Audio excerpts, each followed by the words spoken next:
بسم اللہ الرحمن الرحیم۔ اللہم صلی علی سیدنا و مولانا محمد وعلی آل سیدنا و مولانا محمد وبارک وسلم وصلی علیہ۔ آپ کو شوگر کے حوالے سے بتانا چاہتا ہوں کہ شوگر کیا ہے، کس وجہ سے ہوتا ہے، اس کا قرآنی علاج کیا ہے، اس کا طب نبوی کا علاج کیا ہے اور اس سے کیسے انسان بچ سکتا ہے، اور جن لوگوں کو شوگر کا مرض ہوتا ہے وہ کس مشکل سے دوچار ہوتے ہیں۔ شوگر پوری دنیا میں 22 کروڑ لوگ اس مرض کا شکار ہیں۔ پاکستان کے اندر ہر سال 2 لاکھ بندے شوگر کی وجہ سے معذور ہو جاتے ہیں۔ اور اس کی علامات کیا ہیں؟ جس بندے کو شوگر کا مرض لاحق ہوتا ہے اسے پیاس بہت لگتی ہے، اسے تھکاوٹ بہت ہوتی ہے، ذہنی طور پہ وہ بہت تھکن محسوس کرتا ہے، اور اس کا زخم دیر سے ٹھیک ہوتا ہے، اس کا وزن کم ہو جاتا ہے۔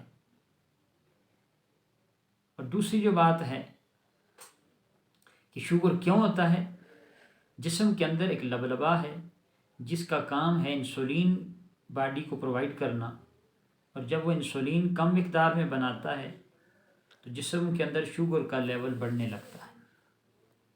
اور یہ ہوتا کس سے ہے؟ اس کی ایک بات تو یہ ہے کہ ورزش کا فقدان، ورزش نہ کرنا، دوسری بات میٹھے کا استعمال، اور اسی طرح کم پانی کا استعمال کرنا،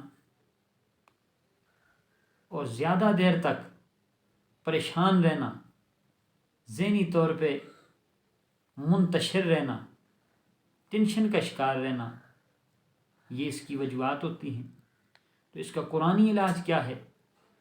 وہ یہ ہے کہ جس بندے کو شوگر ہو وہ کم از کم 41 مرتبہ یہ آیت پڑھے،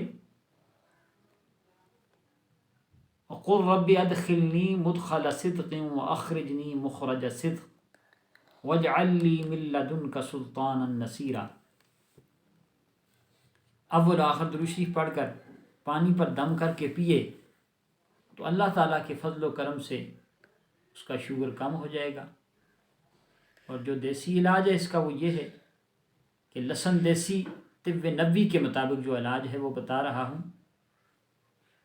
دیسی لہسن ہو آدھا چھٹانک، ادرک دیسی سبز 1 چھٹانک، پودینہ 1 چھٹانک، انار دانہ 1 چھٹانک، صبح و شام کھانے کے بعد